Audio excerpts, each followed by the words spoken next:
Hello and welcome to Newsmax Daily for Wednesday, October 8th, 2025, the second of 5 Wednesdays this month, a National Emergency Nurses Day, which began back in 1989 as a day to appreciate the dedication and extremely difficult work of emergency nurses. If that is you, kudos to you. Enjoy your day, and thank you for all that you do. If you work for the government, it's now day 8 of the shutdown. The best answer, and the American people agree with us, is Republicans, Trump, sit down, negotiate with us to address the nation's health care needs and open up the government. We passed our bill. We did the job to keep the government open, and now it's on the Senate Democrats. As both sides continue to blame each other, President Trump again said yesterday that some non-essential workers may not get back pay or even have a job to come back to. For the most part, we're going to take care of our people. There are some people that really don't deserve to be taken care of, and we'll take care of them in a different way. The thing that's really interesting about this is back in 2019, during Trump's first term, he signed a bill passed by Congress that guarantees retroactive pay for federal workers once a shutdown ends. So his own bill, I mean, it's Congress's bill, but a bill that he signed may prevent him from not being able to not pay the workers. However, firing the workers, I guess, would be a way to get around having to pay them. October 15th, by the way, which is a week from today, is the day that most federal workers and military personnel would miss their first pay checks. So they still have a week to get this figured out. Let's start with a segment from American Agenda featuring Republican Senator James Lankford of Oklahoma. Joining us now, Republican Senator from Oklahoma and author of Turnaround America's Revival, James Lankford. Senator, it's also a pleasure. We also want to say you introduced legislation prior to the shutdown on preventing this very thing from happening in the future. So talk about that. And I think we're all interested to know what exactly it is you're negotiating, because we've heard a lot of, conversations on Capitol Hill that there is nothing to negotiate. Well, now we're hearing from President Trump. He might be open to some kind of a deal. So what's going on? Yeah, the president said that he's open to actually talk about health care costs because obviously the affordable health care bill that Democrats passed a decade and a half ago is clearly not affordable. They're asking for more and more subsidies every year. So each year they come back and say we need more supports or the cost of health care is going to go up. And we all smile and say, you wrote a bill literally called the Affordable Health Care Bill, and you're proving every single year that it is not affordable. So that's an issue. But the president's been very clear, as all of us in the House and the Senate have been very clear. Any conversations about how we fix health care has to be after the government is open. We're not going to have those conversations right now on any of those areas. And so the president came out and said he's willing to be able to talk about it after the government's open. I have been one to say over and over again, I'm not for just additional subsidies after additional subsidies. Democrats created a health care policy that is driving up the cost of insurance for every single American and is just asking for more and more subsidies from the government to be able to subsidize over and over again. So that has to be fixed. That's not going to be fixed in the next 6 weeks, though. Senator, President Trump is also speaking about potential federal layoffs due to the government shutdown. Here's what he said. I can tell you, I'll be able to tell you that in 4 or 5 days if this keeps going on. If this keeps going on, it'll be substantial. And a lot of those jobs will never come back. Senators, he's saying that to kind of push the Democrats a little bit to say, sure, you really want to go here? Yeah, I think he's saying a couple of things. One is he's just admitting the reality. He's already had about 150,000 people in the federal workforce that have left the federal workforce September the 30th. That was the last day. They took the early out time period over the last several months. That ended. So 150,000 federal employees gone on September the 30th. Now it's after that. He's saying, hey, there's still more that we need to reduce. And if individuals are listed as non-essential, that may be something we look at long term and say if they're not essential during the shutdown, maybe they're just non-essential long term as well. To be able to look at and evaluate. So this is given an opportunity to be able to literally have every single agency define who's essential, who's non-essential. The president's going to look at that list and then make determinations from there what he needs. It's like Doge 2.0. Yeah, could be. Katrina Zish and Bob Brooks on American Agenda with Oklahoma Senator James Lankford. Yeah, remember Doge, Department of Government Efficiency? Even though Elon is gone, it still exists and even has its own website, doge.gov. which says so far the estimated savings from DOJ cuts is $214 billion. $214 billion so far. And the standoff over the shutdown isn't the only thing happening on Capitol Hill. This is supposed to be an oversight hearing in which members of Congress can get serious answers to serious questions about the riots in L.A. serious? About the cover-up of corruption. I think you owe the president an apology. When will it be that the members of this committee on a bipartisan basis demand answers to those questions and refuse to accept Clearly you're a failed lawyer because you don't understand when someone can and cannot answer a question. Refuse to accept personal slander as an answer to those questions. Personal slander? Will you apologize to Donald Trump for slandering him? Personal slander. The guy that went into classified briefings and then lied about what he saw to keep up all the nonsense that they threw at the president during that first term. Bondi did not cave to Democrats today, but maybe she should have just told them what they all wanted to hear. What we all know is not just true, but is also totally needed. That, of course, the Trump DOJ is going after these corrupt anti-American conspirators, the people who coordinated the most un-American political attack we have ever seen. But it's not political. It's necessary. And they should have been prepared for it. Watching them clutch their pearls now is priceless. Did they expect that Donald Trump was going to win that election and just send them a strongly worded letter? Please never try to hijack our country and weaponize justice for your own political benefit ever again, please. Is that what they thought Trump was going to do? Have they met this man? The level of corruption we saw in the run-up to this last election needs a much stronger repellent than angry words and a return to civility. That's not going to cut it. They'll just do it again. Of course they'll do it again. They'll probably still do it again, even with this. That's Rob Schmitt, host of the super popular Rob Schmitt Tonight program, 7 o'clock Eastern. And here are some other cuts from that very contentious hearing. Senator Blumenthal, I cannot believe that you would accuse me of impropriety when you lied about your military service. I am you not lied. asking You admitted you lied to be elected a U.S. senator. You lied. How dare you? I'm a career prosecutor. Don't you ever challenge my integrity. I have abided by every ethics standard. Is it true that the career prosecutors in the Eastern District of Virginia found that there was insufficient evidence to bring criminal charges against former Director Comey? I am not going to discuss pending cases because Comey was indicted in the Eastern District of Virginia by, I may point out, one of the most liberal grand juries in the country. We're there to help make America safe and Illinois safe, whether or not you want to. All of this only a day after we learned of the allegations that the Biden administration and special counsel Jack Smith targeted several Republican senators as part of an election investigation. More from Greta Van Susteren. As I mentioned earlier today, Attorney General Pam Bondi was on the Hill, loaded for bear. She described a weaponization of the Justice Department that went after President Trump. This after disturbing news about former special counsel Jack Smith, who was looking into the January 6th Capitol riot and who to indict. On Monday, we learned the FBI, while working on cases for special counsel Jack Smith, tracked the private communications and phone calls of nearly a dozen Republican senators. That's spying. One of those senators, Ron Johnson from the great state of Wisconsin, said this. It should shock every American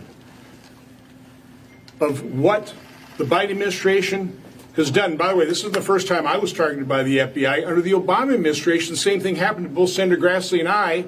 As part of the Foreign Influence Task Force, we were giving a briefing to try and convince us that the Hunter Biden laptop was no big deal. Basically, trying to throw us off the track. So this is major corruption. Ohio Republican and Chairman of the House Judiciary Committee, Congressman Jim Jordan, is here, along with former White House Chief of Staff and Congressman Mark Meadows. Nice to see both of you, gentlemen. Good to be with you. First to you, Mr. Chairman. I thought it was bad when the Aruba police had an arrest warrant for me years ago. But, I mean, what in the world is the FBI doing to these Republican senators? Well, this is all part of this Jack Smith investigation, but I think it's important to remember sort of the big picture. If they can do this to, 9 United States senators and members of Congress, imagine what they can do to regular citizens. I always think that's an important thing. The second thing, a takeaway I always have is the only thing we get wrong when we start looking into these things is it's always worse than we thought. So here they are looking at the phone calls, who senators are calling. And I think, Mark, we were talking backstage, I think Mark made a good point. They're going after these guys because they're calling the president. I mean, all of us were talking to the president back when all this stuff was going on.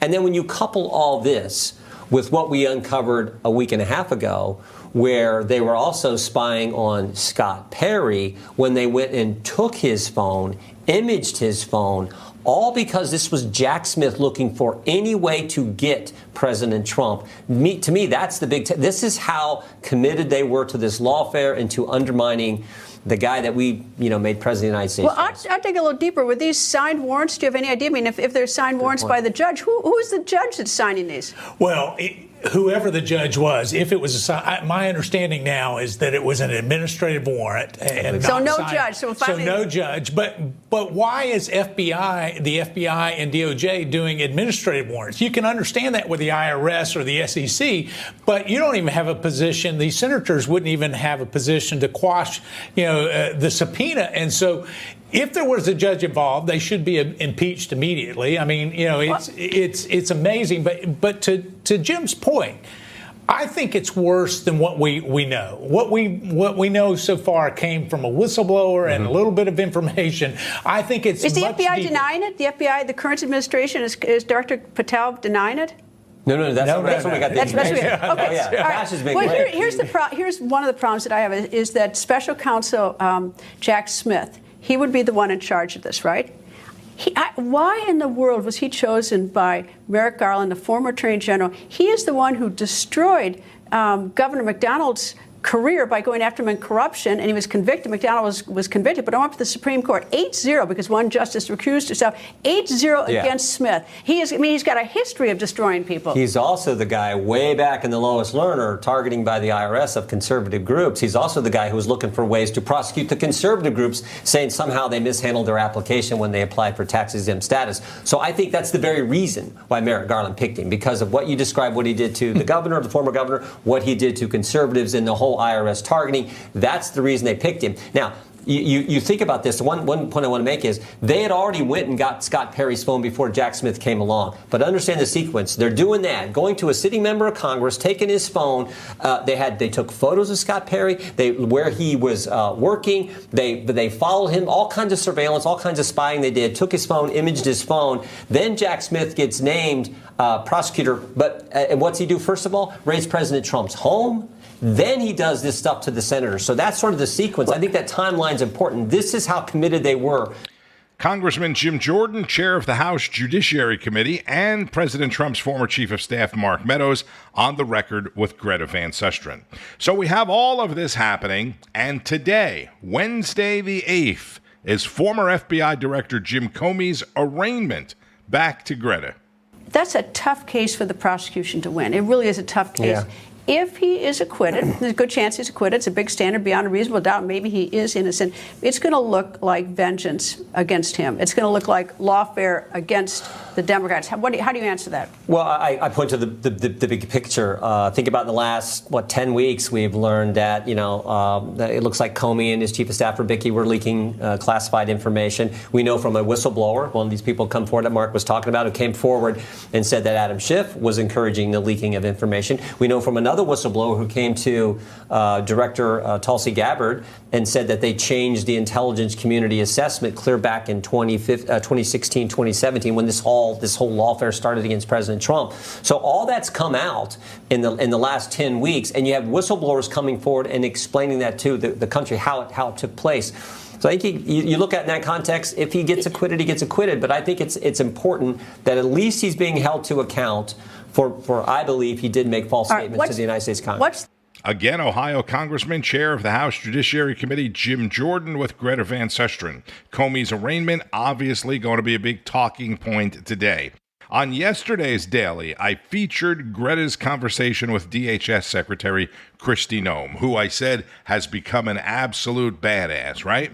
Maybe she was already a badass, but I mean, in this position, she's really 110% in. Independent journalist Benny Johnson has been traveling with Secretary Noem and ICE agents and spoke with Rob Finnerty last night live from Portland. Listen to this. Joining us now for more, host of The Benny Show, Benny Johnson. Benny, good to see you. I know that you are in Portland, Oregon, as we speak, 3 hours behind us here in New York. You did a ride-along with DHS Secretary Kristi Noem. Can you tell us what it's really, really like out there? Yes, Rob, we're actually broadcasting to you from the ICE facility here in downtown Portland. The windows have to be blacked out and tarps have to be put up because Democrats keep shooting sniper rounds into ICE facilities.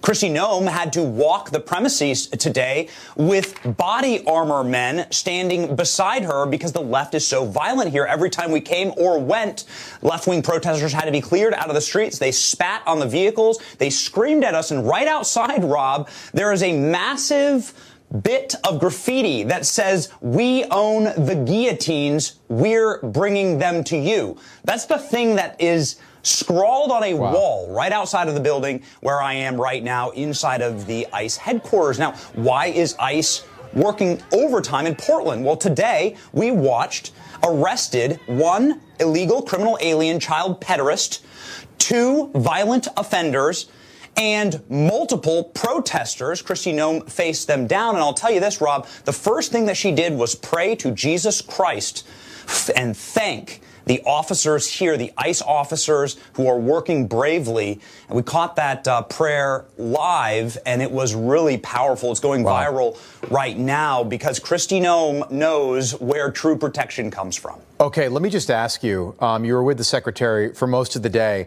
Last week, the president said that invoking the Insurrection Act was on the table to get federal resources to the cities that need them the most. Did you ask her about that? Yes. Today we asked her a number of questions. A lot of the questions were about why would so many people protest? And you're talking run-of-the-mill left-wing Antifa protesters here out on the streets. They're still surrounding the building, by the way. And then you're also talking about big-time country music stars like Zach Bryan, who just released an anti-ICE song. It's coming from all sides. But the left, who claims that Portland is peaceful, they are lying to you. I saw it with my own 2 eyes. I hope they invoke the Insurrection Act. I hope that's something that happens here because these people are clearly insurrecting. It's one thing to disagree with someone, but to constantly attack violently federal law enforcement, which I witnessed today, which I witnessed just a few days ago in Chicago with Kristi Noem, that is an insurrection by definition. And this was, Benny, this was people, during the day, but you don't right? have to be violent. This was during the day? Oh, yes. This so was during the day, and it hasn't even, the sun isn't even down here yet in Portland, and it gets very bad at night. Are you going to hang around, or are you going to fly back to Florida? Yeah, I don't think that I'm going to be wandering the streets of Portland at night. No one should be. A funny anecdote for you, Rob. When I was flying here, the pilot came out of the cockpit and said, said hello. And he said they used to put us up in downtown Portland, and Delta decided it was too unsafe for their pilots to house them downtown, and every other airline has followed suit. So we were just in downtown Portland. It is a wasteland. Wow. There's for every one business, there's 5 boarded up buildings. It is a nightmare. It is a true crisis here. There's homeless people sleeping under every single bridge. There's a homeless encampment right outside of the ICE facility here. It is a proper nightmare, and these people should be ashamed of what they've done to this once beautiful, great American city. That's Benny Johnson live from Portland, Oregon on Finnerty last night. Remember the other day when Greg Kelly posed the question, is there any artist that we could agree on for the Super Bowl halftime show? I said probably not, but I said maybe we can just have a group of country artists like they had a group of rappers a few years ago, right? Some non-controversial country artists, put a few of them out there like they did with the rappers. Well, now we know that one of those country artists could not be Zach Bryan. As Benny said, Zach Bryan, who is actually a U.S. Navy veteran, has put out an anti-ICE song. And Secretary Noem has torched him for that. Zach Bryan. And let's wrap it up with a very disturbing story from this morning's Wake Up America. In a case sparking national debate as the killer of a 6-year-old has been released after serving barely 7 years behind bars. This story is heartbreaking. The boy's family is furious, as you can imagine, and even the White House is now weighing in. Newsmax crime correspondent Jason Matera has the details for us this morning. Good morning, Jason. Good morning, Mark and Charlotte. And yeah, these details are absolutely infuriating. A defenseless little boy is stabbed to death inside his own bed, and the man deemed too insane to be convicted of murder is already walking free. It's no wonder why Carolyn Levitt says that the White House is looking into this case. I remember waking up across the room, not where I was at, and I looked and he was killing Logan.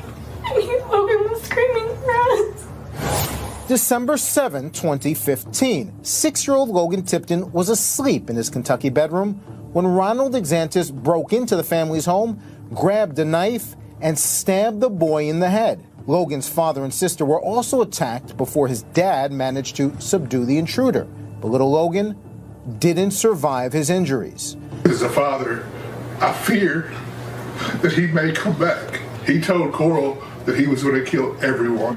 3 years later, in 2018, a jury ruled Exantis not guilty by reason of insanity for Logan's murder, though he was convicted of assaulting Logan's father and sisters. The insanity verdict meant he'd serve time for those lesser charges, but not for the killing itself. He was given only 20 years. One of the hardest things I ever had to do in my life was come home and tell my kids that he was innocent from the murder. And they're young. They're saying, well, how is he innocent from the murder? We watched him do it. On October 1st, 2025, Logan's dad's worst fear became a reality. Ronald Exantis walked out of prison a free man. The Kentucky Parole Board had voted to keep him behind bars for the rest of his sentence, but a state statute called mandatory reentry supervision overruled them, forcing his release, despite the board's objections. There needs to be something put in place that if people are violent and they say they're insane and they are deemed insane, then there has got to be a place for these people. They cannot be out walking amongst us. Now the man deemed too insane to be convicted of murdering Logan Tipton is out on parole just 7 years later. For Logan's family, the wounds from that December day have never healed, and they say the justice system has betrayed them all over again. He didn't just kill my son. He killed every member of my family, every single one of us. And every person that's sitting here today is a completely different person.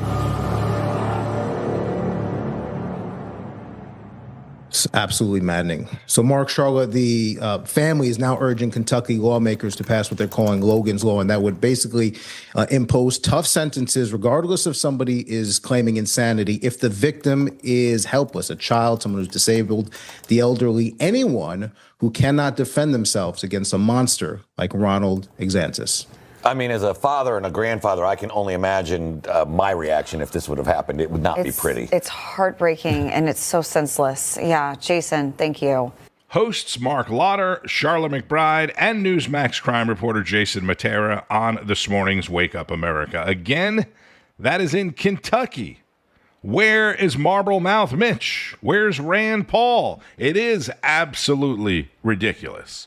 And with all the ridiculousness happening on Capitol Hill yesterday, the Senate did confirm dozens of President Trump's nominees in one single vote, including former NFL star and political candidate Herschel Walker to serve as the United States' next ambassador to the Bahamas, filling a position that has been vacant for nearly 15 years. So congratulations to Herschel Walker.